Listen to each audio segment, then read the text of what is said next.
이 박근혜 전 대통령에 대한 1심 선고가 구속 만기 전까지 나오기 힘들 것이라는 관측이 나오고 있습니다. 네, 취재기자 연결해 보겠습니다. 김유빈 기자. 네, 사회부입니다. 박근혜 전 대통령 측이 다음 달 10일까지 증인신문을 신청했다고요? 네, 그렇습니다. 박근혜 전 대통령 측이 이번 주에 신청한 증인만 모두 10명이 넘는데요. 이재용 삼성전자 부회장과 정유라 씨, 그리고 우병우 전 민정수석 등 핵심 증인들이 줄줄이 법정에 설 전망입니다. 구속 만기 전에 증인신문을 다 마치더라도 검찰이 형량을 구형하는 결심공판 절차가 남아있는데요. 이 때문에 1심 선고는 구속 만기일인 10월 16일 자정을 넘기는 건 물론이고 11월이 돼야 가능할 거라는 관측도 우세합니다. 그런가 하면요, 이제 국정농단의 실질적 수혜자인 정유라 씨는 여전히 엄마인 최순실 씨 측 변호인과 거리를 두고 있다고요. 네, 지난 7월 이재용 부회장 재판에 기습 출석한 이후 정유라 씨는 줄곧 변호인들의 연락을 피하고 있고요. 이틀 전 이경재 변호사는 정 씨의 변호인직 사임계를 낸 것으로 확인됐습니다. 이 변호사는 오늘 지난 7월 이재용 부회장의 재판에 기습 출석한 뒤 신뢰관계가 무너져서 더는 변호하기가 힘들다고 밝혔습니다. 박 전 대통령 재판에 정유라 씨가 증인으로 신청된 부분도 어느 정도 영향을 미친 것으로 보입니다. 네, 그런가 하면 검찰이 민병주 전 국정원 심리전단장을 소환했는데 어떤 혐의였나요? 네, 국정원 여론조작 의혹을 수사 중인 검찰이 민병주 전 심리전단장을 조금 전 소환했습니다. 사이버 외곽팀을 통해 댓글 조작을 주도하고 또 국정원 예산을 불법 전용한 혐의인데요. 검찰은 오늘 민 전 심리전단장을 상대로 이 부분을 집중 추궁할 계획입니다. 지금까지 사회부에서 전해드렸습니다. 현장 다녀왔습니다. 금요일 뉴스특급 본격적으로 시작해 보겠습니다. 오늘도 전문가 네 분과 함께합니다. 어서 오십시오. 네, 안녕하세요. 이 네 분과 함께 짚어볼 오늘 뉴스특급 첫 번째 주제는 바로 이겁니다. 유라 변호인 국선 변호사를 쓰든 말든 이 최순실 씨의 저 목소리가 시작이 된 것 같습니다. 이제 박근혜 전 대통령과 최순실 씨 그리고 딸인 정유라 씨 얘기를 본격적으로 해볼 텐데 오늘 움직이는 소식이 쏟아지고 있습니다. 오른쪽에 준비한 거를 같이 한번 보겠습니다. 3인방의 먹구름이 진짜 꼈는지 안 꼈는지는 이제 앞날을 보면 알겠죠. 먼저 박근혜 전 대통령입니다. 내곡동에서 재판을 받자. 방금 전에 현장에서 짚어봤는데 백 변호사님. 네. 풀려나서 불구속 재판을 받을 가능성도 있긴 있는 겁니까? 지금 가능성은 굉장히 높아졌죠. 왜냐하면 박근혜 전 대통령의 구속기간 만료가 10월 17일 0시입니다. 그러니까 최소한 10월 16일까지는 선고가 나와야 되는데 이제 재판하는 과정을 보면 증인신문 절차가 끝나면 피고인 신문을 하고 피고인 신문이 끝나고 결심 공판을 해서 구형을 하고 그리고 2주에서 3주 정도 후에 이제 선고가 나는데 문제는 10월 10일까지 증인신문을 해요. 일단 확인된 거, 확정된 것만 10월 10일까지 증인신문을 하면 그 뒤에 최소한 2번의 기일이 더 필요한데 그럼 그 2번 기일을 10월 16일 안에 하더라도 선고는 결국 불구속 상태에서 받을 가능성이 굉장히 높아지긴 한 거죠. 10월 17일 안에 끝날 수가 지금 현실적으로 그러니까 물리적으로 불가능하기 때문인데요. 근데 지금 이제 다만 재판부에서는 이 구속 피고인을 불구속 상태로 재판을 하게 하는 거에 대해서 부담감이 굉장히 많습니다. 그래서 추가로 뭐 또 구속영장을 발부할 가능성은 배제할 수 없는데 일단 지금 발부돼 있는 구속영장의 만료가 10월 17일이라면 10월 17일 전에 일단 최소한 재판이 끝나는 건 불가능하다. 그러면 말씀하셨던 것처럼 불구속 상태로 재판을 받든지 다시 추가로 영장을 발부받아서 구속기간을 연장하든지가 이제 둘 중에 하나가 될 텐데 일단 확실한 건 10월 중순, 11월 중순에 다른 사람들, 차은택 등의 2차 구속기간 만료가 11월 중순경이거든요. 그 전에는 어떻게든 재판은 끝날 것 같다는 생각이 드네요. 예, 이수희 변호사님, 저희 뉴스특급팀이 오늘 박근혜 전 대통령의 자택인 내곡동에 이렇게 오전에 다녀왔는데 그럼 말씀대로라면 저 내곡동 자택에서 서울중앙지방법원을 왔다 갔다 하면서 이제 재판을 받는다. 저희가 이렇게 보면 되는 건가요? 그러니까 이제 1차 구속영장이 1심에 이제 6개월, 그게 이제 10월 16일인데 보통 지금 다른 피고인들도 마찬가지였지만 뭐 김기춘 실장이나 거기는 유죄 선고가 나서 그렇긴 한데 이게 연장이 가능하기는 해요. 그 연장이 어떤 거냐면 지금 이제 구속영장이 발부됐을 때 뭐 직권남용, 뇌물 이런 거 말고 기소할 때 구속영장에 없던 그 죄가 있어요. 그게 SK하고 롯데에서의 그 추가 출연했던 결국은 더 추가하진 않았지만 출연하진 않았지만 그런 새로운 범죄 사실이 있기 때문에 그걸 이유로 해서 구속영장을 한 번 더 청구할 수는 있어요, 검찰이. 그런데 그게 이재용 부회장의 그 선고 난거하고 견져 보면은 그 재단에 뭐 K스포츠 뭐 미르재단에 대한 출연은 뇌물 공여로 인정이 안 됐거든요. 그 이재용 부회장 재판에서. 그렇다 그러면은 기소 단계에서 추가된 SK하고 롯데의 그 범죄 사실 가지고 구속영장 청구를 했을 때 받아들여질까라는 거에 있어서는 저도 잘 모르겠습니다. 그게 이제 법원에 어떤 판단이 있을지. 예. 그렇다라고 하면은 불구속 상태에서 재판을 받을 가능성이 있는 거고 그러면 그야말로 자기 자택에서 받으면 돼요. 그게 아니면은 힘들면 이제 뭐 모처에서 뭐 언론이란 이런 데 너무 노출되는 게 싫으면은 모처에 있을 수도 있지만 제 생각에는 뭐 이 내곡동이 멀지 않기 때문에 그 중앙지검하고 멀지 않죠. 예. 아마 자택으로 뭐 불구속 상태가 된다면 자택에서 재판을 받지 않을까 싶은데 그러면 글쎄요. 선고 날 때까지 11월 선고를 얘기하지만 불구속 상태라고 하면은 박 대통령 입장에선 더 끌고 싶지 않을까 뭐 그런 생각도 저는 듭니다. 일단 두 분의 변호사분들은 박근혜 전 대통령이 풀려난 뒤에 재판을 받을 수 있다. 방금 전에 화면으로 잠깐 만나봤지만 이 내곡동 자택 화면으로 참 오랜만에 보는데 당시에 이 내곡동으로 이사가 됐을 때 저희가 한창 화장실 뭐 타일이라든지 뭐 욕실 뭐 콘크리트 철근들이 들어간 것을 봤는데 지금 육안으로 봤을 때 물론 뭐 오늘도 공사가 잠깐 진행 중이었던 것도 있습니다만 오늘 화면을 보면 거의 새 집의 정비가 다 된 것 같아요. 그렇죠. 지금 뭐 최근에 아마 뭐 일부 또 예능 프로그램에 한번 또 장면이 비춰져서 여러 가지 또 화제를 한번 났었는데 예. 지금 아마 내부 공사는 대충 이제 완료가 된 것 같습니다. 그리고 이제 지금 보면 이제 추가적으로 이제 경호원들이 머무를 곳이라는 이런 것들이 아마 아직까지 그는 어떻게 정확히 이제 구매했는지는 모르겠는데. 아 경호동이요? 그렇죠. 경호동 같은 경우는 이제 별도로 아마 뒤에 있는 집을 저번에 구매를 해서 뭐 한다는 이야기 있었는데 그 추가적으로 어떻게 아직 진행된 건지 모르겠습니다만은 일단 현재 박 전 대통령이 앞으로 귀가할 곳은 일단 공사는 대충 마무리된 것으로 보여집니다. 특히 예. 이제 내부 아마 그 인테리어 자체가 보면 그때 당시에도 보면 뭐 변기라든 이런 거 다 새롭게 들어가서 맞아요. 공사가 진행된 걸 보면 일단 현재로서는 뭐 언제든지 박 전 대통령 들어가서 살아도 무망한 그런 집인 상태인 것 같습니다. 예, 그런데 이종거 실장님 네. 지금 뭐 최순실 씨도 사실 구치소에 있고 박근혜 전 대통령의 이 내곡동 생활을 좀 보좌해줄 만한 사람들이 있을까 이런 생각이 드는데요. 네, 거기서 사실 많은 그 추측들이 이제 되고 있는데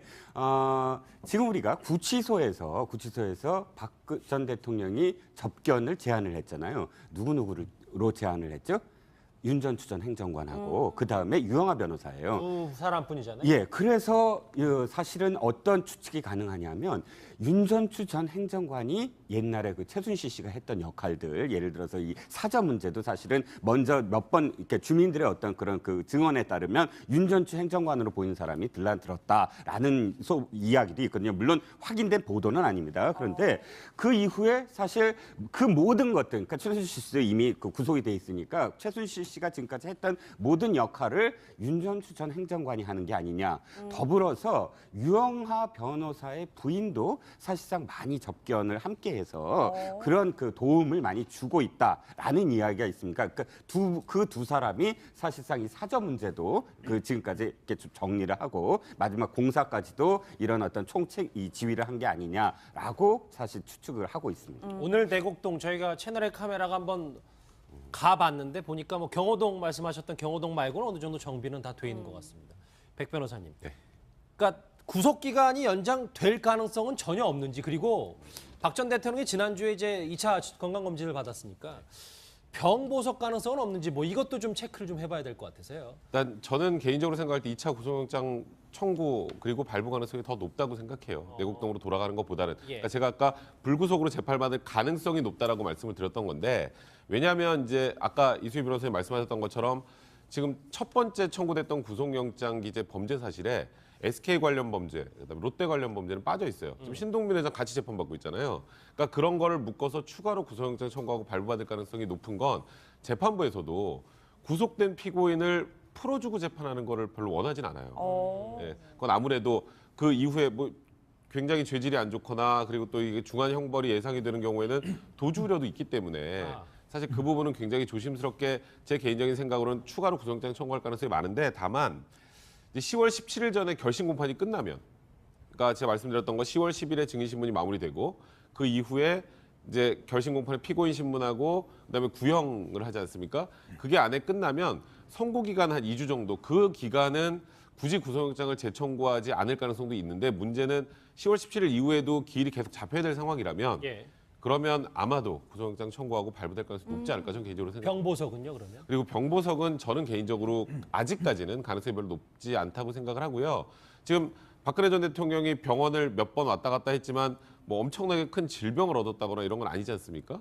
뭐 일반적으로 얻을 수 있는 정도의 수준 그리고 과거에 안 좋았던 허리가 조금 악화된 정도이기 때문에 그 정도 사유로는 병보석이 될 가능성은 아직은 거의 없다고 봐야 될 것 같습니다.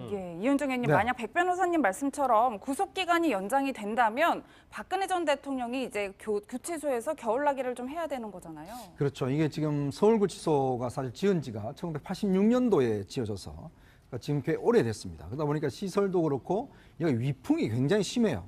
이제 그러다 보니까 예전에는 이제 그 스팀으로 이제 온풍으로 난방을 했거든요. 근데 2001년도에 이제 김대중 정권 시절에 그때 이제 이걸 전부 다 판넬로 전기 판넬로 바꿨습니다. 이제 그러다 보니까 예전보다는 좀 지내기는 편해요. 근데 이제 그런다 하더라도 이게 이제 그 구치소가 좀 오래되다 보니까 위풍이 많이 불어서 굉장히 위에는 춥습니다. 그러니까 예를 들어서 뭐 따뜻한 밑에 들어가면 모르겠지만 위에 그냥 있으면 공기 자체는 굉장히 냉랭한 공기거든요. 특히 이제 박 전 대통령이 더위는 잘 견디는데 문제는 추위를 굉장히 탄다는 그 이야기거든요.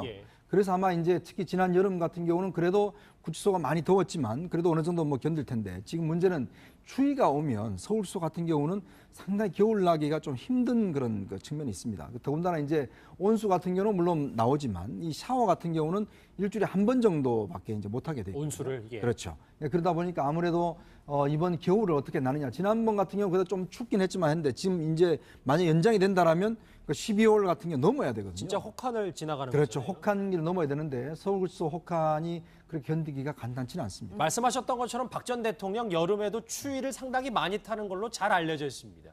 그래서인지 이런 말을 과거에 강조하기도 했었는데 목소리 한번 들어보시죠. 청와대가 솔선수범해서 전력 소모를 줄여주시기 바랍니다. 저도 요즘 에어컨을 전혀 틀지 않고 지내고 있습니다.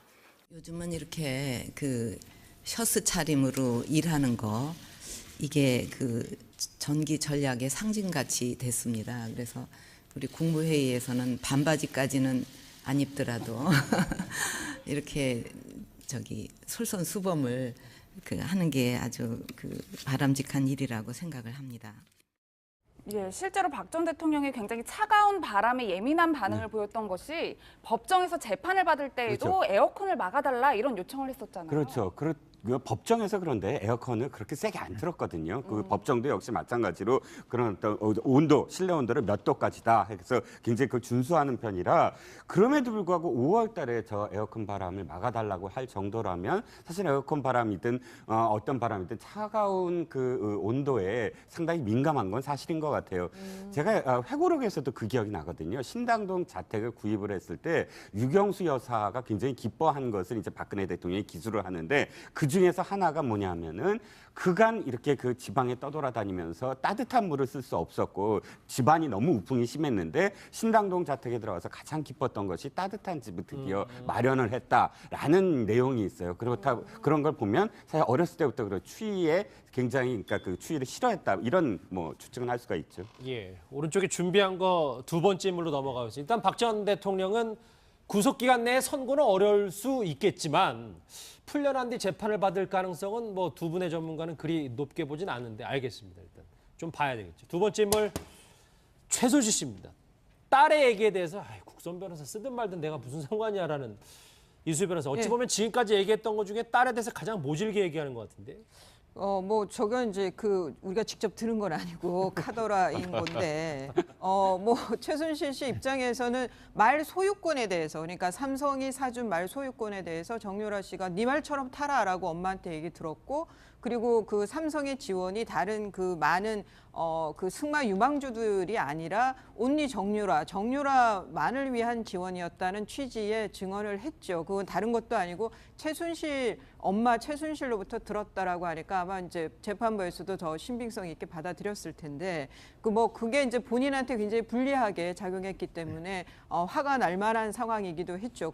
거기에다가 심야에 뭐 도망치듯이 이렇게 변호인들하고 연락도 안 받고 그렇게 이제 기습 그 증언을 섰기 때문에요. 그런데 저는 최순실 씨나 이경재 변호사나 모두 정유라에 대해서 저렇게 뭐 사임을 한다, 뭐 신뢰관계가 깨져서 사임을 한다라고 하지만 그거는 사임하는 이유 중에 하나를 되는 거고 예. 실제는 지금 또 박근혜 대통령 전 대통령 재판에서 정유라가 증인으로 가니까 이해가 상충하는 면도 있죠. 그렇지만 제 생각에는 제 추측에는 정유라가 기소될 가능성이 거의 없다고 보는 거 아니냐. 그러면 더 이상 변호인이 필요 없는 상황, 그 상황이라고 보고 이렇게 딸이 그렇게 위험한 상황에 놓이지 않았다는 거다. 네, 뭐 저는 그런 그 취지의 얘기가 아닌가 좀 받아들여집니다. 예, 백 변호사님 사실 최근까지만 해도 최순실 씨가 변호인들에게 내 딸의 의중이 뭔지 좀 파악해달라, 좀 이렇게 딸의 심기를 살피는 눈치였는데 이제는 완전히 놔버렸다라는 저는 느낌을 받더라고요. 네, 저는 이수희 변호사님이랑 생각이 달라요. 이건 완전히 틀어진 거라고 개인적으로 생각이 드는데, 그러니까 정유라 씨가 한국 들어와서 어느 정도까지 이제 과거에 장시호 씨를 막 비난하고 이랬던 그 녹취록 같은 것도 나오지 않았습니까? 뭐 저렇게 말을 해서 뭐 우리 엄마하고 뭐 이렇게 너무 힘들게 만들었는데 나는 말하지 않을 거야. 뭐 이런 내용들이 나왔는데. 장시호 씨보다 더한 폭탄을 날렸잖아요. 이제 이재용 부회장의 재판에 가서. 그러니까 이제 이 최순실 입장에서는 도대체 지금 내 딸이 왜 저러는지 좀 알아봐 달라고 할 수밖에 없는 상황이었던 것 같고, 그때 증인 나갈 때 생각해 보시면 변호인들하고 연락 다 안 하고 거의 무슨 007 작전을 방불케 하게 그렇게 법정에 증인으로 나갔다라는 건 지금 엄마 그리고 이경재 변호사 포함한 변호인단하고는 완전히 선을 긋겠다고 본인 스스로 선언한 거나 마찬가지 상황이었기 때문에 최순실 입장에서는 진짜 제일 궁금한 게 정유라가 왜 저러지? 일 거예요. 근데 그 왜 저러지를 넘어서서 저번에 이재용 부회장의 그 뇌물 관련해서 유죄 판결이 나올 때 사실 정유라의 진술도 꽤 큰 역할을 했어요. 예. 그러면 이 이재용 부회장의 재판과 거의 사실상 쌍둥이 재판이라고 할 수 있는 본인 재판에도 정유라의 그 당시의 얘기가 굉장히 악영향을 미칠 가능성이 많기 때문에 지금 상황에서는 정유라 엄마와 딸의 관계지만 사실 지금 현 시점에서는 엄마와 딸의 관계 아무리 그렇게 가깝다고 하더라도 계속 유지하기가 좀 힘든 상황이 아닌가. 그래서 결국 이경재 변호사도 사임을 한 게 아닌가 싶습니다. 국선 변호사를 쓰든 말든 이 말보다 더 사실 이경재 변호사 입으로 표현했던 게 이제 화면 잠깐 보시겠지만 이현정님 네. 신뢰라는 단어를 계속 쓰더라고요. 그러니까 변호인이 예를 들어서 어떤 피고인을 이제 변호를 할 때 그 사람의 주장과 그 사람의 어떤 모든 혐의에 대해서 서로 신뢰관계가 없다라면 이게 변호할 수가 없죠. 왜냐하면 그 변호라는 것은 그 사람이 어떤 총체의 문제를 알고 그것에 대해서 이제 변호 전략을 짜는 거 아니겠습니까? 근데 지금 보면 사실은 변호인들은 사실 정유라가 어디 있는지도 모르고 전화 통화도 되지도 않고 그런 상황에서 정유라가 뭐 무죄다 아니다 뭐 이런 것들을 지금 변호할 수 있는 처지가 아니죠. 그렇다 보니까 아마 수차례에 걸쳐서 최순실 씨한테 이런 불만들을 이야기를 했고 그러니까 지금 단계에서는 사실 이제 더 이상 어떤 뭐 변호하기에는 굉장히 힘든 단계다라고 아마 지나간 것 같아요. 그래서 아마 이제 사실은 이경재 변호사 사무실에 있는 변호사들이 다 지금 그걸 하고 있거든요. 예. 그렇기 때문에 이경재 변호사가 사퇴를 하면 자동적으로 아마 같이 있는 변호사들도 이제 변론을 하지 않게 될 겁니다. 이제 그렇다고 본다면 아마 이제는 정유라가 본인이 직접 변호인을 선임을 하든지 예. 아니면 이제 국선 변호를 쓰든지 이제 그 두 단계인데 지금 상황에서 아마 그렇게 본인이 직접 변호인을 쓸 만큼의 어떤 좀 그런 도와주는 사람이 있는가 이것도 솔직히 좀 의문이 들긴 해요. 이제 그러면 본다라면 아마 국선 변호인 쓸 가능성도 저는 뭐 배제하지 않고 있습니다. 이게 국선 변호인이 검찰 단계에서는 국선 변호인을 우리가 안 해줘요 법에서 그 기소가 됐을 때 국선 변호인을 해주는 예. 거거든요. 그러니까 지금 정유라에 대해서는 기소된 것도 없기 때문에 예. 사실 뭐 크게 변호사가 필요한 것도 아니에요. 국선 변호이든 뭐 그냥 일반 변호사든 예. 그래서 저는 좀 그런 예측을 하는 거고. 한 면에서는 어차피 이경재 변호사 옆에 있어도 통제가 안 되니까. 그러니까 예를 들어서 이경재 변호사를 둬서 최순실 씨 입장에서는 정유라 얘기도 들어서 서로 이제 연결이 되는 그런 걸 원했을 텐데 사실 이경재 변호사가 얘기한 것처럼 신뢰관계가 무너졌다는 건 본인이랑 연락이 안 된다는 거예요, 이제는. 그러면 있을 이유가 없는 거고 말씀하셨던 것처럼 기소가 되면 이제 기소가 된다는 전제하에 정유라 씨도 아마도 기소는 될 겁니다. 뭐 그렇게 중하진 않아도 기소가 된다면 뭐 굳이 제가 보기에 유능한 변호사를 쓸 만큼 혐의가 중하지가 않아요. 그래서 만약에 기소가 된다면 국선 변호사로 갈 가능성이 좀 더 높지 않을까 저는 생각합니다. 근데 중요한 건 사실 여기서 정유라 씨 입장을 봐야 될 것 같아요. 정유라 씨 입장에서는 그러면 그 어머니를 변호하는 변호사들을 내 변호사로 계속 써야 되는가라는 판단한다면 그러진 않다는 거죠. 왜냐하면 자 자신의 이득을 위해서 변호인은 존재하잖아요. 자신의 어떤 그러니까 의뢰인의 이득이 무엇이냐를 얘기를 그러니까 그 방향으로 가야 되는데 자신의 어머니 최순실 씨를 변호하는 변호사들은 최순실 씨의 이득을 먼저 생각을 한다는 말이죠. 예를 들어서 모녀 관계긴 하지만 내가 이렇게 반하는 증언을 해서 기소를 안 당하거나 혹은 기소를 되더라도 굉장히 형을 약하게 받겠다라는 그런 의도로 사실 발언을 했을 때 자신의 의뢰인은 사실은 자신의 편을 들어줘야지 어머니의 편을 들었단 말이죠. 그렇다면 당연히 나도 내 이익을 위해서는 다른 변호인을 해야 돼라고 판단을 할 수밖에 없는 거죠. 그러니까 동시에 두 사람을 함께 의뢰를 하는 어떤 변호인의 입장 그건 사실 불가능하다고 저는 봐요. 모녀 관계이기 때문에 이 일이 좀 특수해서 그렇긴 하지만.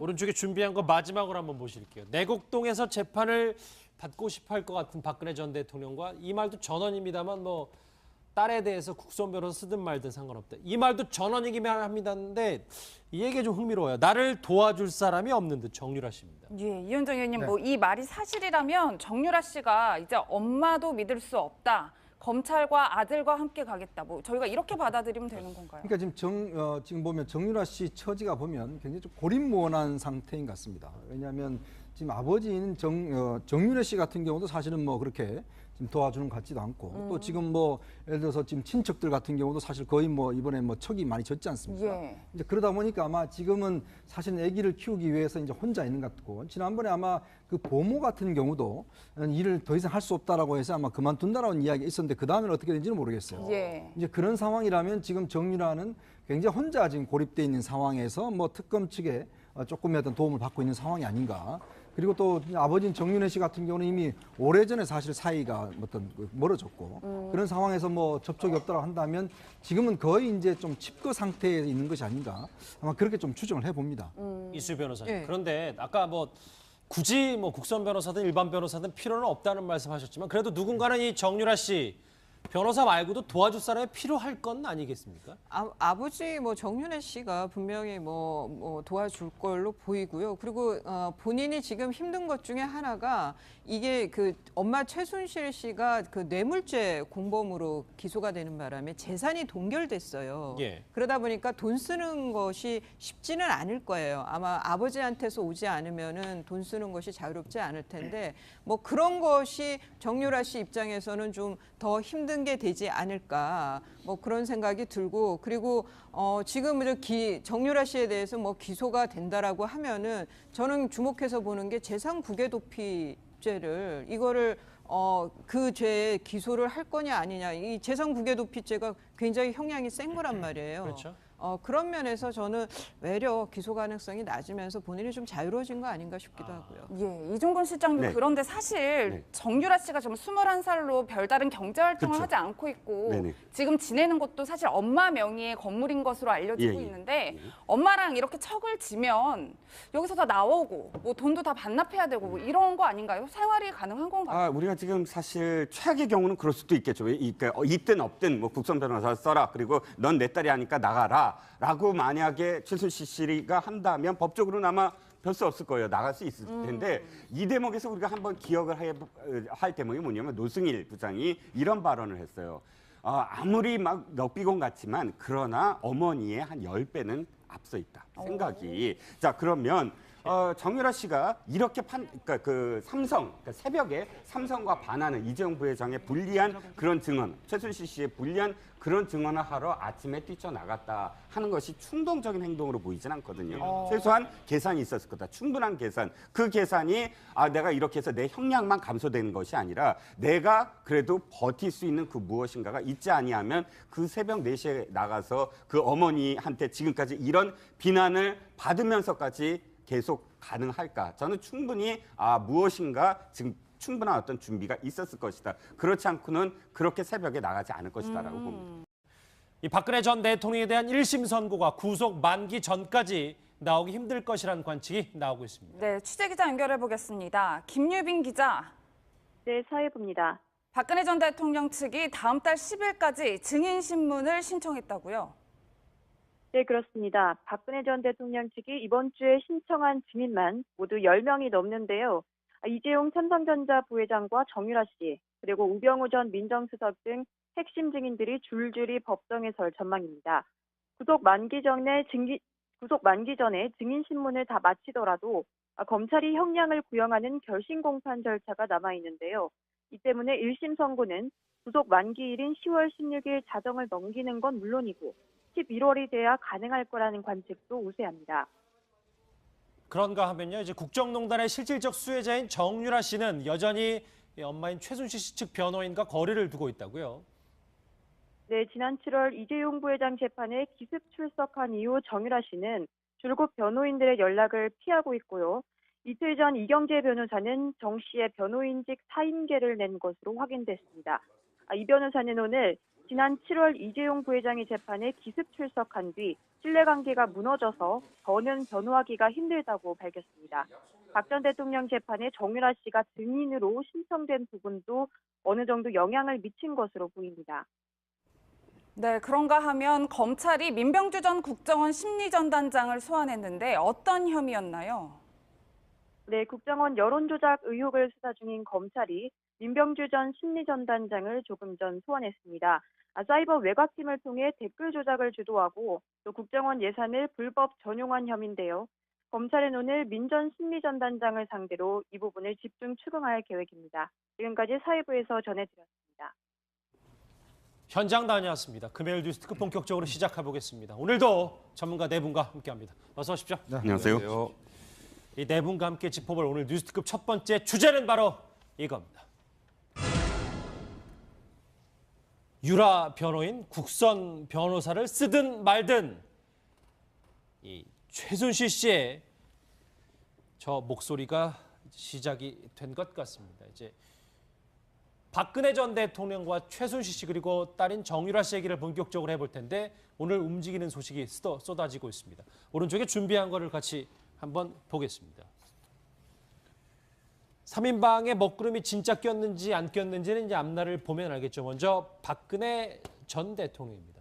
내곡동에서 재판을 받자. 방금 전에 현장에서 짚어봤는데 백 변호사님. 네. 풀려나서 불구속 재판을 받을 가능성도 있긴 있는 겁니까? 지금 가능성은 굉장히 높아졌죠. 왜냐하면 박근혜 전 대통령의 구속기간 만료가 10월 17일 0시입니다. 그러니까 최소한 10월 16일까지는 선고가 나와야 되는데 이제 재판하는 과정을 보면 증인신문 절차가 끝나면 피고인 신문을 하고 피고인 신문이 끝나고 결심 공판을 해서 구형을 하고 그리고 2주에서 3주 정도 후에 이제 선고가 나는데 문제는 10월 10일까지 증인신문을 해요. 일단 이제 확인된 거, 확정된 것만 10월 10일까지 증인신문을 하면 그 뒤에 최소한 2번의 기일이 더 필요한데 그럼 그 2번 기일을 10월 16일 안에 하더라도 선고는 결국 불구속 상태에서 받을 가능성이 굉장히 높아지긴 한 거죠. 10월 17일 안에 끝날 수가 지금 현실적으로 그러니까 물리적으로 불가능하기 때문인데요. 근데 지금 이제 다만 재판부에서는 이 구속 피고인을 불구속 상태로 재판을 하게 하는 거에 대해서 부담감이 굉장히 많습니다. 그래서 추가로 뭐 또 구속영장을 발부할 가능성은 배제할 수 없는데 일단 지금 발부돼 있는 구속영장의 만료가 10월 17일이라면 10월 17일 전에 일단 최소한 재판이 끝나는 건 불가능하다. 그러면 말씀하셨던 것처럼 불구속 상태로 재판을 받든지 다시 추가로 영장을 발부받아서 구속기간을 연장하든지가 이제 둘 중에 하나가 될 텐데 일단 확실한 건 10월 중순, 11월 중순에 다른 사람들, 차은택 등의 2차 구속기간 만료가 돼 있으니까 최순실 씨가 지금까지 했던 모든 역할을 윤전추 전 행정관이 하는 게 아니냐. 더불어서 유영하 변호사의 부인도 사실상 많이 접견을 함께해서 그런 그 도움을 많이 주고 있다라는 이야기가 있습니다. 그러니까 그 두 사람이 사실상 이 사저 문제도 그 지금까지 이렇게 정리를 하고 마지막 공사까지도 이런 어떤 총책 이 지휘를 한 게 아니냐라고 사실 추측을 하고 있습니다. 오늘 내곡동 저희가 채널에 카메라가 한번 가봤는데 보니까 뭐 경호동 말씀하셨던 경호동 말고는 어느 정도 정비는 다 돼 있는 것 같습니다. 백 변호사님. 네.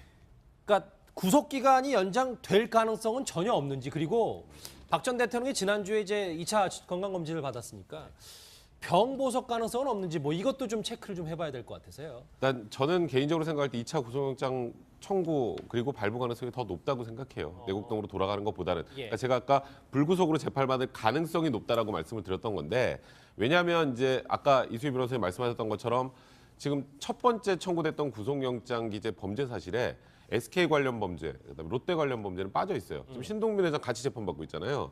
그러니까 그런 거를 묶어서 추가로 구속영장 청구하고 발부받을 가능성이 높은 건 재판부에서도 구속된 피고인을 풀어주고 재판하는 거를 별로 원하진 않아요. 예, 그건 아무래도 그 이후에 뭐 굉장히 죄질이 안 좋거나 그리고 또 이게 중한 형벌이 예상이 되는 경우에는 도주 우려도 있기 때문에 사실 그 부분은 굉장히 조심스럽게 제 개인적인 생각으로는 추가로 구속영장 청구할 가능성이 많은데 다만 10월 17일 전에 결심 공판이 끝나면, 그러니까 제가 말씀드렸던 거 10월 10일에 증인 신문이 마무리되고 그 이후에 이제 결심 공판에 피고인 신문하고 그다음에 구형을 하지 않습니까? 그게 안에 끝나면 선고 기간 한 2주 정도 그 기간은 굳이 구속영장을 재청구하지 않을 가능성도 있는데 문제는 10월 17일 이후에도 기일이 계속 잡혀야 될 상황이라면 예. 그러면 아마도 구속영장 청구하고 발부될 가능성이 높지 않을까 저는 개인적으로 생각합니다. 병보석은요 그러면? 그리고 병보석은 저는 개인적으로 아직까지는 가능성이 별로 높지 않다고 생각을 하고요. 지금 박근혜 전 대통령이 병원을 몇 번 왔다 갔다 했지만 뭐 엄청나게 큰 질병을 얻었다거나 이런 건 아니지 않습니까? 뭐 일반적으로 얻을 수 있는 정도의 수준 그리고 과거에 안 좋았던 허리가 조금 악화된 정도이기 때문에 예. 그 정도 사유로는 병보석이 될 가능성은 아직은 거의 없다고 봐야 될 것 같습니다. 예, 이현정 의원님 네. 만약 백 변호사님 말씀처럼 구속 기간이 연장이 된다면 박근혜 전 대통령이 이제 구치소에서 겨울나기를 좀 해야 되는 거잖아요. 그렇죠. 이게 지금 서울구치소가 사실 지은 지가 1986년도에 지어져서 그러니까 지금 꽤 오래됐습니다. 그러다 보니까 시설도 그렇고 여기 위풍이 굉장히 심해요. 이제 그러다 보니까 예전에는 이제 그 스팀으로 이제 온풍으로 난방을 했거든요. 근데 2001년도에 이제 김대중 정권 시절에 그때 이제 이걸 전부 다 판넬로 전기 판넬로 바꿨습니다. 이제 그러다 보니까 예전보다는 좀 지내기는 편해요. 근데 이제 그런다 하더라도 이게 이제 그 구치소가 좀 오래되다 보니까 위풍이 많이 불어서 굉장히 위에는 춥습니다. 그러니까 예를 들어서 뭐 따뜻한 밑에 들어가면 모르겠지만 위에 그냥 있으면 공기 자체는 굉장히 냉랭한 공기거든요. 근데 특히 이제 박 전 대통령이 더위는 잘 견디는데 문제는 추위를 굉장히 탄다는 그 이야기거든요. 예. 그래서 아마 이제 특히 지난 여름 같은 경우는 그래도 구치소가 많이 더웠지만 그래도 어느 정도 뭐 견딜 텐데 지금 문제는 추위가 오면 서울소 같은 경우는 상당히 겨울 나기가 좀 힘든 그런 그 측면이 있습니다. 더군다나 이제 온수 같은 경우는 물론 나오지만 이 샤워 같은 경우는 일주일에 한 번 정도밖에 이제 못 하게 돼요. 온수를 예. 그렇죠. 그러다 보니까 아무래도 이번 겨울을 어떻게 나느냐. 지난번 같은 경우 그래도 좀 춥긴 했지만 했는데 지금 이제 만약 연장이 된다라면 그 12월 같은 경우 넘어야 되거든요. 진짜 혹한을 지나가는 그렇죠. 거잖아요. 혹한기를 넘어야 되는데 서울구치소 혹한이 그렇게 견디기가 간단치는 않습니다. 말씀하셨던 것처럼 박 전 대통령 여름에도 추위를 상당히 많이 타는 걸로 잘 알려져 있습니다. 그래서인지 이런 말을 과거에 강조하기도 했었는데 목소리 한번 들어보시죠. 청와대가 솔선수범해서 전력 소모를 줄여주시기 바랍니다. 저도 요즘 에어컨을 전혀 틀지 않고 지내고 있습니다. 요즘은 이렇게 그 셔츠 차림 진단하고는 완전히 선을 긋겠다고 본인 스스로 선언한 거나 마찬가지 상황이었기 때문에 최순실 씨 입장에서는 진짜 제일 궁금한 게 정유라가 왜 저러지? 일 거예요. 근데 그 왜 저러지를 넘어서서 저번에 이재용 부회장의 그 뇌물 관련해서 유죄 판결이 나올 때 사실 정유라의 진술도 꽤 큰 역할을 했어요. 예. 그러면 이 이재용 부회장의 재판과 거의 사실상 쌍둥이 재판이라고 할 수 있는 본인 재판. 본인 재판에도 정유라의 그 당시의 얘기가 굉장히 악영향을 미칠 가능성이 많기 때문에 지금 상황에서는 정유라 뭐 엄마와 딸의 관계지만 사실 지금 현 시점에서는 엄마와 딸의 관계 아무리 그렇게 가깝다고 하더라도 계속 유지하기가 좀 힘든 상황이 아닌가. 그래서 결국 이경재 변호사도 사임을 한 게 아닌가 싶습니다. 국선 변호사를 쓰든 말든 이 말보다 더 사실 이경재 변호사 입으로 표현했던 게 이제 화면 잠깐 보시겠지만 이현정님 네. 신뢰라는 단어를 계속 쓰더라고요. 그러니까 변호인이 예를 들어서 어떤 피고인을 이제 변호를 할 때 그 사람의 주장과 그 사람의 어떤 모든 혐의에 대해서 서로 신뢰관계가 없다라면 이게 변호할 수가 없죠. 왜냐하면 그 변호라는 것은 그 사람이 어떤 총체의 문제를 알고 그것에 대해서 이제 변호 전략을 짜는 거 아니겠습니까? 근데 지금 보면 사실은 변호인들은 사실 정유라가 어디 있는지도 모르고 전화 통화도 되지도 않고 그런 상황에서 정유라가 뭐 무죄다, 아니다, 뭐 이런 것들을 지금 변론할 수 있는 처지가 아니죠. 그렇다 보니까 아마 수차례에 걸쳐서 최순실 씨한테 이런 불만들을 이야기를 했고, 그러니까 지금 단계에서는 사실 이제 더 이상 어떤 뭐 변호하기에는 굉장히 힘든 단계다라고 아마 지나간 것 같아요. 그래서 아마 이제 사실은 이경재 변호사 사무실에 있는 변호사들이 다 지금 그걸 하고 있거든요. 예. 그렇기 때문에 이경재 변호사가 사퇴를 하면 자동적으로 아마 같이 있는 변호사들도 이제 변론을 하지 않게 될 겁니다.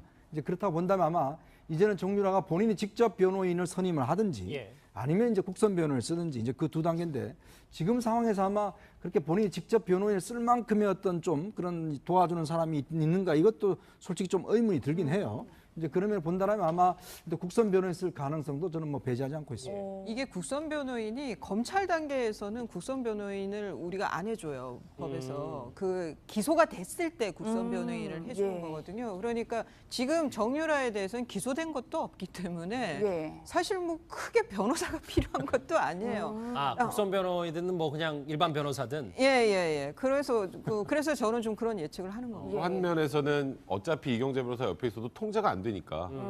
그러니까 예를 들어서 이경재 변호사를 둬서 최순실 씨 입장에서는 정유라 얘기도 들어서 서로 이제 연결이 되는 그런 걸 원했을 텐데, 사실 이경재 변호사가 얘기한 것처럼 신뢰관계가 무너졌다는 건 본인이랑 연락이 안 된다는 거예요, 이제는. 그러면 있을 이유가 없는 거고, 말씀하셨던 것처럼 기소가 되면, 이제 기소가 된다는 전제하에 정유라 씨도 아마도 기소는 될 겁니다. 뭐 그렇게 중하진 않아도 기소가 된다면 뭐 굳이 제가 보기에 유능한 변호사를 쓸 만큼 혐의가 중하지가 않아요. 그래서 만약에 기소가 된다면 국선 변호사로 갈 가능성이 좀 더 높지 않을까 저는 생각합니다. 근데 중요한 건 사실 여기서 정유라 씨 입장을 봐야 될 것 같아요. 정유라 씨 입장에서는 그러면 그 어머니를 변호하는 변호사들을 내 변호사로 계속 써야 되는가라는 판단한다면 그러진 않다는 거죠. 왜냐하면 자신의 이득을 위해서 변호인은 존재하잖아요. 자신의 어떤 그러니까 의뢰인의 이득이 무엇이냐를 그러니까 그 방향으로 가야 되는데, 자신의 어머니 최순실 씨를 변호하는 변호사들은 최순실 씨의 이득을 먼저 생각을 한단 말이죠. 예를 들어서 모녀 관계긴 하지만 내가 이렇게 반하는 증언을 해서 기소를 안 당하거나 혹은 기소를 되더라도 굉장히 형을 약하게 받겠다라는 그런 의도로 사실 발언을 했을 때 자신의 의뢰인은 사실은 자신의 편을 들어줘야지 어머니의 편을 들었단 말이죠. 그렇다면 당연히 나도 내 이익을 위해서는 다른 변호인을 해야 돼라고 판단을 할 수밖에 없는 거죠. 그러니까 동시에 두 사람을 함께 의뢰를 하는 어떤 변호인의 입장, 그건 사실 불가능하다고 저는 봐요. 모녀 관계이기 때문에 이 일이 좀 특수해서 그렇긴 하지만. 오른쪽에 준비한 거 마지막으로 한번 보실게요. 내곡동에서 재판을 받고 싶어 할 것 같은 박근혜 전 대통령과, 이 말도 전언입니다만 뭐 딸에 대해서 국선 변호사 쓰든 말든 상관없다, 이 말도 으로 일하는 거, 이게 그 전기 전략의 상징같이 됐습니다. 그래서 우리 국무회의에서는 반바지까지는 안 입더라도 이렇게 솔선수범을 하는 게 아주 바람직한 일이라고 생각을 합니다. 예, 실제로 박 전 대통령이 굉장히 차가운 바람에 예민한 반응을 보였던 것이 법정에서 재판을 받을 때에도 그렇죠. 에어컨을 막아달라 이런 요청을 했었잖아요. 그렇죠. 법정에서 그런데 에어컨을 그렇게 세게 안 틀었거든요. 그 법정도 역시 마찬가지로 그런 어떤 실내 온도를 몇 도까지다 해서 굉장히 준수하는 편이라, 그럼에도 불구하고 5월 달에 저 에어컨 바람을 막아달라고 할 정도라면 사실 에어컨 바람이든 어떤 바람이든 차가운 그 온도에 상당히 민감한 건 사실인 것 같아요. 제가 회고록에서도 그 기억이 나거든요. 신당동 자택을 구입을 했을 때 유경수 여사가 굉장히 기뻐한 것을 이제 박근혜 대통령이 기술을 하는데, 그 중에서 하나가 뭐냐면은 그간 이렇게 지방에 떠돌아다니면서 따뜻한 물을 쓸 수 없었고 집안이 너무 우풍이 심했는데 신당동 자택에 들어가서 가장 기뻤던 것이 따뜻한 집을 드디어 마련을 했다라는 내용이 있어요. 그런 걸 보면 사실 어렸을 때부터 추위에 굉장히 그 추위를 싫어했다, 이런 뭐 추측은 할 수가 있죠. 예, 오른쪽에 준비한 거 두 번째 인물로 넘어가겠습니다. 일단 박 전 대통령은 구속 기간 내에 선고는 어려울 수 있겠지만 풀려난 뒤 재판을 받을 가능성은 뭐 두 분의 전문가는 그리 높게 보진 않는데, 알겠습니다. 일단 좀 봐야 되겠죠. 두 번째 인물 최순실 씨입니다. 딸의 얘기에 대해서 국선 변호사 쓰든 말든 내가 무슨 상관이야라는 이수희 변호사. 어찌 보면 지금까지 얘기했던 것 중에 딸에 대해서 가장 모질게 얘기하는 것 같은데. 뭐 저건 이제 우리가 직접 들은 건 아니고 카더라인 건데, 뭐 최순실 씨 입장에서는 말 소유권에 대해서, 그러니까 삼성이 사준 말 소유권에 대해서 정유라 씨가 네 말처럼 타라라고 엄마한테 얘기 들었고, 그리고 그 삼성의 지원이 다른 그 많은 그 승마 유망주들이 아니라 온리 정유라만을 위한 지원이었다는 취지의 증언을 했죠. 그건 다른 것도 아니고 엄마 최순실로부터 들었다라고 하니까 아마 이제 재판부에서도 더 신빙성 있게 받아들였을 텐데 그게 이제 본인한테 굉장히 불리하게 작용했기 때문에 화가 날 만한 상황이기도 했죠. 거기에다가 심야에 뭐 도망치듯이 이렇게 변호인들하고 연락도 안 받고 그렇게 이제 기습 그 증언을 섰기 때문에요. 그런데 저는 최순실 씨나 이경재 변호사나 모두 정유라에 대해서 저렇게 뭐 사임을 한다, 뭐 신뢰관계가 깨져서 사임을 한다라고 하지만 그거는 사임하는 이유 중에 하나를 되는 거고 예. 실제는 지금 또 박근혜 전 대통령 재판에서 정유라가 증인으로 가니까 이해가 상충하는 면도 있죠. 그렇지만 제 추측에는 정유라가 기소될 가능성이 거의 없다고 보는 거 아니냐. 그러면 더 이상 변호인이 필요 없는 상황, 그 상황이라고 보고 이렇게 딸이 그렇게 위험한 상황에 놓이지 않았다는 거다. 네, 저는 그런 그 취지의 얘기가 아닌가 좀 받아들여집니다. 예, 백 변호사님 사실 최근까지만 해도 최순실 씨가 변호인들에게 내 딸의 의중이 뭔지 좀 파악해달라, 좀 이렇게 딸의 심기를 살피는 눈치였는데 이제는 완전히 놔버렸다라는 저는 느낌을 받더라고요. 네, 저는 이수희 변호사님이랑 생각이 달라요. 이거는 완전히 틀어진 거라고 개인적으로 생각이 드는데, 그러니까 정유라 씨가 한국 들어와서 어느 정도까지 이제 과거에 장시호 씨를 막 비난하고 이랬던 그 녹취록 같은 것도 나오지 않았습니까? 뭐 저렇게 말을 해서 뭐 우리 엄마하고 뭐 이렇게 너무 힘들게 만들었는데 나는 말하지 않을 거야. 뭐 이런 내용들이 나왔는데. 장시호 씨보다 더한 폭탄을 날렸잖아요. 이제 이재용 부회장의 재판에 가서. 그러니까 이제 이 최순실 입장에서는 도대체 지금 내 딸이 왜 저러는지 좀 알아봐달라고 할 수밖에 없는 상황이었던 것 같고, 그때 증인 나갈 때 생각해 보시면 변호인들하고 연락 다 안 하고 거의 무슨 007 작전을 방불케하게 그렇게 법정에 증인으로 나갔다라는 건 지금 엄마 그리고 이경재 변호사 포함한 변호인과 11월 중순경이거든요. 그 전에는 어떻게든 재판은 끝날 것 같다는 생각이 드네요. 예, 이수희 변호사님, 저희 뉴스특급팀이 오늘 박근혜 전 대통령의 자택인 내곡동에 이렇게 오전에 다녀왔는데 그럼 말씀대로라면 저 내곡동 자택에서 서울중앙지방법원을 왔다 갔다 하면서 이제 재판을 받는다. 저희가 이렇게 보면 되는 건가요? 그러니까 이제 1차 구속영장이 1심에 이제 6개월, 그게 이제 10월 16일인데 예.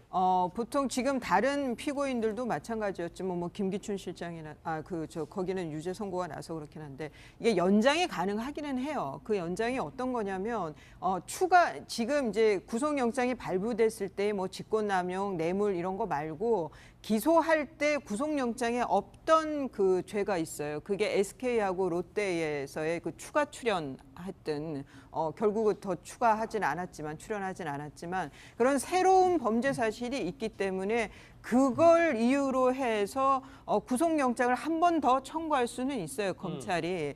그런데 그게 이재용 부회장의 그 선고 난 거하고 견져 보면은 그 재단에 뭐 K스포츠 뭐 미르재단에 대한 출연은 뇌물 공여로 인정이 안 됐거든요. 그 이재용 부회장 재판에서. 그렇다 그러면은 기소 단계에서 추가된 SK하고 롯데의 그 범죄 사실 가지고 구속영장 청구를 했을 때 받아들여질까라는 거에 있어서는 저도 잘 모르겠습니다. 그게 이제 법원에 어떤 판단이 있을지. 예. 그렇다라고 하면은 불구속 상태에서 재판을 받을 가능성이 있는 거고, 그러면 그야말로 자기 자택에서 받으면 돼요. 그게 아니면은 힘들면 이제 뭐 모처에서 뭐 언론이란 이런 데 너무 노출되는 게 싫으면은 모처에 있을 수도 있지만 제 생각에는 뭐 이 내곡동이 멀지 않기 때문에 그 중앙지법하고 멀지 않죠. 예. 아마 자택으로 뭐 불구속 상태가 된다면 자택에서 재판을 받지 않을까 싶은데 그러면 글쎄요. 선고 날 때까지 11월 선고를 얘기하지만 불구속 상태라고 하면은 박 대통령 입장에선 더 끌고 싶지 않을까 뭐 그런 생각도 저는 듭니다. 일단 두 분의 변호사분들은 박근혜 전 대통령이 풀려난 뒤에 재판을 받을 수 있다. 방금 전에 화면으로 잠깐 만나봤지만 이 내곡동 자택 화면으로 참 오랜만에 보는데 당시에 이 내곡동으로 이사가 됐을 때 저희가 한창 화장실 뭐 타일이라든지 뭐 욕실, 뭐 콘크리트, 철근들이 들어간 모습을 봤는데 지금 육안으로 봤을 때 물론 뭐 오늘도 공사가 잠깐 진행 중이었던 것도 있습니다만 오늘 화면을 보면 거의 새 집의 정비가 다 된 것 같아요. 그렇죠. 지금 뭐 최근에 아마 뭐 일부 또 예능 프로그램에 한번 또 장면이 비춰져서 여러 가지 또 화제를 한번 났었는데 예. 지금 아마 내부 공사는 대충 이제 완료가 된 것 같습니다. 그리고 이제 지금 보면 이제 추가적으로 이제 경호원들이 머무를 곳이라든 이런 것들이 아마 아직까지 그는 어떻게 정확히 이제 구매했는지는 모르겠는데. 아, 경호동이요? 그렇죠. 경호동 같은 경우는 이제 별도로 아마 뒤에 있는 집을 저번에 구매를 해서 뭐 한다는 이야기 있었는데 그 추가적으로 어떻게 아직 진행된 건지 모르겠습니다만은 일단 현재 박 전 대통령이 앞으로 귀가할 곳은 일단 공사는 대충 마무리된 것으로 보여집니다. 특히 예. 이제 내부 아마 그 인테리어 자체가 보면 그때 당시에도 보면 뭐 변기라든지 이런 거 다 새롭게 들어가서 맞아요. 공사가 진행된 걸 보면 일단 현재로서는 뭐 언제든지 박 전 대통령 들어가서 살아도 무망한 그런 집인 상태인 것 같습니다. 예, 그런데 이종거 실장님 네. 지금 뭐 최순실 씨도 사실 구치소에 있고 박근혜 전 대통령의 이 내곡동 생활을 좀 보좌해줄 만한 사람들이 있을까 이런 생각이 드는데요. 네, 거기서 사실 많은 그 추측들이 이제 되고 있는데 지금 우리가 구치소에서 박 전 대통령이 접견을 제안을 했잖아요. 누구로 제안을 했죠? 윤 전 추 전 행정관하고 그 다음에 유영하 변호사예요. 두 사람뿐이잖아요. 예, 그래서 사실은 어떤 추측이 가능하냐면 윤 전 추 전 행정관이 옛날에 그 최순실 씨가 했던 역할들, 예를 들어서 이 사저 문제도 사실은 먼저 몇 번 이렇게 주민들의 어떤 그런 그 증언에 따르면 윤 전 추 행정관으로 보이는 사람이 들었다라는 이야기도 있거든요. 물론 확인된 보도는 아닙니다. 그런데 그 이후에 사실 그 모든 것들, 그러니까 최순실 씨도 이미 그 구속이